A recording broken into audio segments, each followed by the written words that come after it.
प्रधानमंत्री को दिमागी नक्सल कह रहे हैं। बिल्कुल ये खिसक गए, इनका भेजा चला गया है, यही होता है सत्ता में बाहर निकलने का गया। डॉक्टर बुलाओ, डॉक्टर बुलाओ भैया। एक second professor Dharmendra Yadav ji, professor Dharmendra Yadav ji सुनिए एक मिनट। एक तो वो सिर्फ किसी के नहीं, आपके मेरे, एक मिनट, इस देश की 140 करोड़ की जनता के प्रधानमंत्री हैं, नंबर एक बात। नंबर दूसरी बात, भाई एक मिनट सुन तो लीजिए, एक मिनट मैं बोल लूं, एक मिनट, ये आपको ठीक लगे तो सही, नहीं तो अपना आप चालू रखिएगा। मैंने आपसे सिंपल सी बात की, भाई guilty conscious is always suspicious. भाई ऐसा तो नहीं उन्होंने कहा था कि अखिलेश जी हैं, राहुल जी हैं, कांग्रेस पार्टी है। उन्होंने कहा कि भाई हथियार वाले नक्सली जो हैं उनसे तो मुक्ति मिल गई, अब दिमागी नक्सलों से मुक्ति की जरूरत है।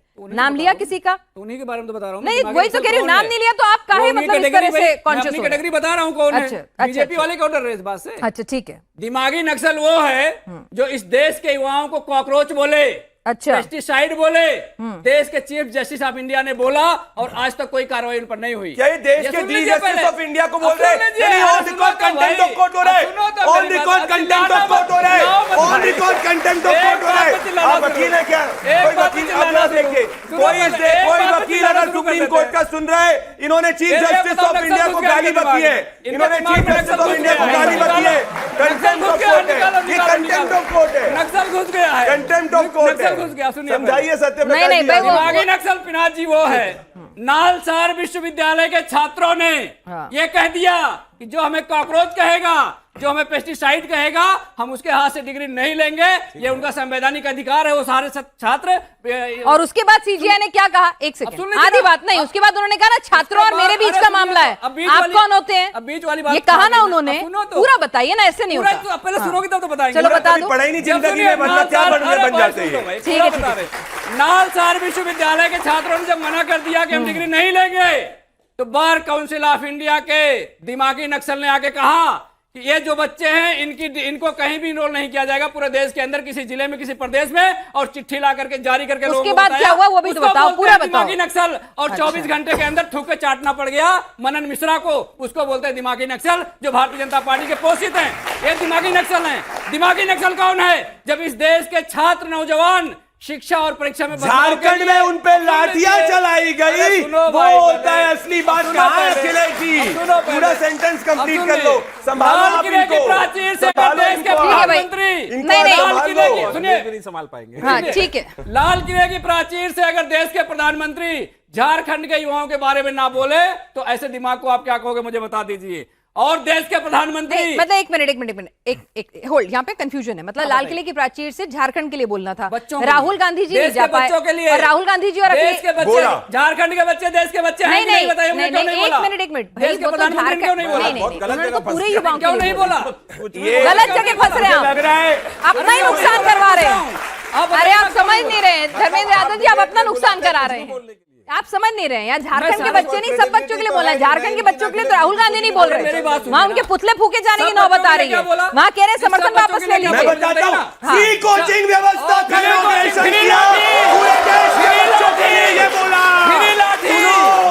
कान बंद कर लोगे तो नहीं सुनाई देगा, आंखें बंद कर लोगे तो दिखाई नहीं देगा। गांधी जी के 3 बंदर में से तुम्हारी बताता हूं क्या है, तुम सच नहीं सुनते, तुम सच नहीं देखते, और तुम सच नहीं बोलते। ये तुमने गांधी जी का प्रयास कर लिया है। एक मिनट, आपने बोल दिया, मैंने पूरा सुना। आपकी अपनी डेफिनेशन है, यहाँ पर प्रदीप भंडारी जी की अपनी डेफिनेशन है।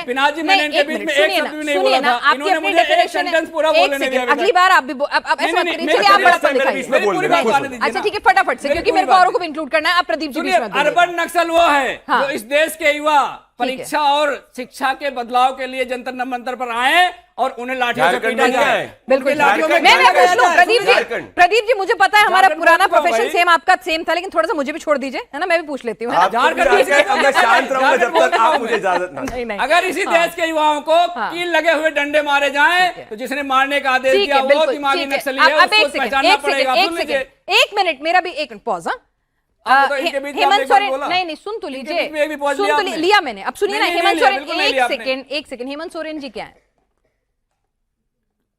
पानी मत पीजिए, बता दीजिए। आप मुझे पूरी बात मेरी करने नहीं दी आप। नहीं ऐसे थोड़ी होता है, बोलते चले जाएंगे। और हेमंत सोरेन जी क्या हैं?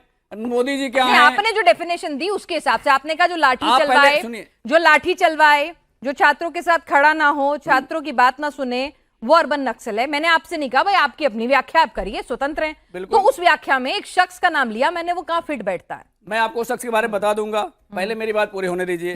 ठीक उस शख्स ने डेलीगेशन भेजा, हाँ। बच्चों से बात किया, यहाँ पे 20 दिन तक कोई बात करने नहीं गया। ठीक है। 20 दिन के बाद सीधे लाठीचार्ज हुआ, लाठीचार्ज में बेटियों के कपड़े फाड़ दिए ठीक गए है। और लाठीचार्ज में उनके ठीक टांग है। तोड़ दिए ठीक गए, है। बेटियों के ठीक है। पैर तोड़ दिए गए, पैलेट गन से उनसे छाती पे गोली मार दी गई। कल देवेंद्र महतो को बिहार से झंडा नहीं मार फहराने दिया गया। ये क्यों नहीं, इससे पहले अच्छा। बात क्यों नहीं की गई? ये चलिए, बताइए मुझे। ठीक है, ठीक है, वो ठीक है। अर्बन नक्सल है कि नहीं है? वो दिमागी नक्सल है कि नहीं? जिसने बच्चे आदेश ना दिया? बहुत स्मार्ट हैं, ये और सब उसके जानते हैं। बाद सुनिए, पहले हाँ। देश के प्रधानमंत्री को पूरे देश के युवाओं ठीक से है। माफी मांगनी चाहिए थी ठीक है। इस कृत्य को लेकर के। ठीक है। उल्टा आकर के 12 आपने बजे संसद बना के नहीं चलने माफ दी इस करने माफी की बात मांग करते को हैं, लेके। तो ऐसे लोगों को दिमागी नक्सल कहा जाता है। हो गया आपका, हो गया आपका। अब अगले राउंड के लिए तैयारी करके रखिएगा कि आपकी इसी डेफिनेशन में राहुल गांधी, अखिलेश यादव, हेमंत सोरेन कहां फिट बैठते हैं। अभी नहीं, अभी का हो गया। सत्यप्रकाश मिश्रा जी, भाई ये दिमागी नक्सलवाद देश की समस्या थी, irrespective of parties, am I right? जी ठीक है। तो किसी भी देश का बाशिंदा आपकी विचारधारा से वो इत्तेफाक ना रखता हो बिल्कुल। या रास्ता भटक गया हो, इस तरह की शब्दावली जिसमें आप एलओपी को रख रहे हैं, अभी प्रदीप भंडारी जी ने सोनिया गांधी को रख रहे हैं, आप तमाम अखिलेश जी को भी कह रहे हैं, आते जाते रहते हैं, क्या ये सही राजनीति है? पहले देखिए, यहाँ बहुत युवा बैठे हैं और जेनजी हैं। जितने हल्के और सस्ते में डिबेट को प्रस्तुत किया है हमारे विपक्ष के साथी में, उतना हल्का और सस्ता नहीं है ये नक्सल। आपको ले जाता हूं मैं 1967 में। ये नक्सल शुरू शब्द कहां से आया? वेस्ट बंगाल में दार्जिलिंग जगह है, वहां पे नक्सलबाड़ी एक गांव है। वहां एक सशस्त्र आंदोलन हुआ, जमींदारों की हत्या हुई, मजदूरों की हत्या हुई और नक्सल शब्द वहीं से आया। उसके जो हीरो थे कानू सान्याल और चारू मजुमदार, दो लोग थे।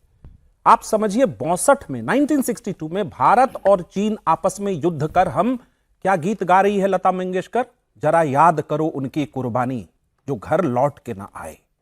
और कानू सान्याल क्या कर रहे हैं 67 में? 4 साल बाद चीन जाते हैं कुछ लोगों के साथ, वहां के राष्ट्राध्यक्ष माओ सेतुंग और वहां के प्रधानमंत्री एन लाई चियो से मिलते हैं।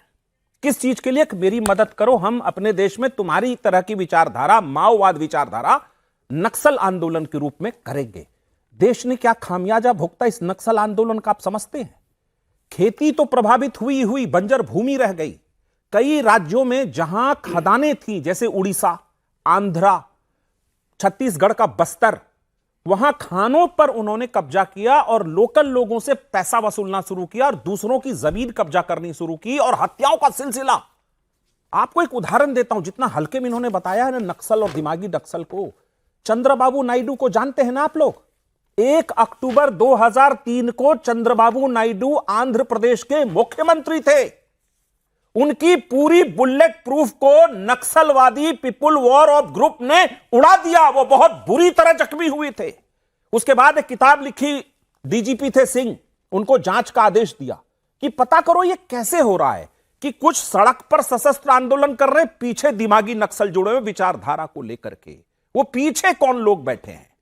तो पीछे जो लोग बैठे थे उनको भी जेल में डाला, और जो सामने आकर के हमारे सीआरपीएफ के जवानों से, फौज से लड़ रहे थे, उनको तो जंगल में कुचला, जहां मिले वही कुचला और नेस्त नाबूद कर दिया। बचे हैं दिमागी नक्सल कौन? जो कह रहा है कि अब भारत में चीजें तय संसद से नहीं, सड़क पर उछल कूद करके होगी। जो तय कर रहा है कि चुनाव से नहीं, अब रेजिस्टेंस से तय होगी। जो तय कर रहा है कि अगर भारत परमाणु बम विस्फोट किया 98 में, तो एक आदमी लेख लिखने लगा कि भारत को परमाणु की क्या जरूरत, जबकि चीन हमारे बगल, परमाणु से लैस, पाकिस्तान हमारा दुश्मन और भारत खाली हाथ रखे।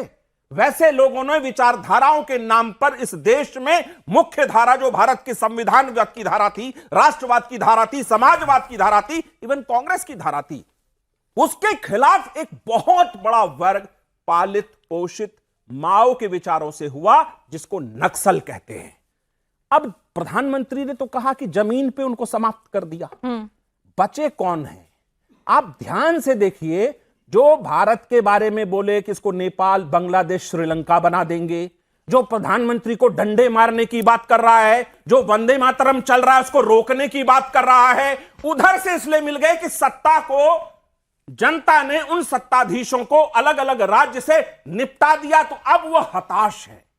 तो वह इस देश में सदन के अंदर चर्चा नहीं करना चाहते, वो सड़क पर गाली दे करके, प्रभावित करके, खुद को कभी कभी कॉकरोच भी बता करके ऐसे विदेशी ताकतों के साथ मिले हैं जो उसी नक्सलवादी विचारधारा को, मतलब कि जो राष्ट्र की एक उदारवादी मतलब आप कह रहे हैं कॉकरोच जनता पार्टी नक्सल? नहीं, कॉकरोच बहुत लोग हैं ना, कॉकरोच जनता पार्टी का अलग चीज है। पहले उन्हीं का बता अभी बता तो एक आपने दिल्ली में कॉकरोच का जिक्र किया, उसमें देश, उस आंदोलन से देश का युवा भी जुड़ा था, तो वो लोग भी क्या दिमागी नक्सलों से प्रभावित हो रहे हैं? नक्सलवाद विचारधारा एक अलग बड़ी पृष्ठभूमि है, लेकिन उसमें उछलकूद करने वाले सारे पॉपकॉर्न दिमागी नक्सल ही हैं।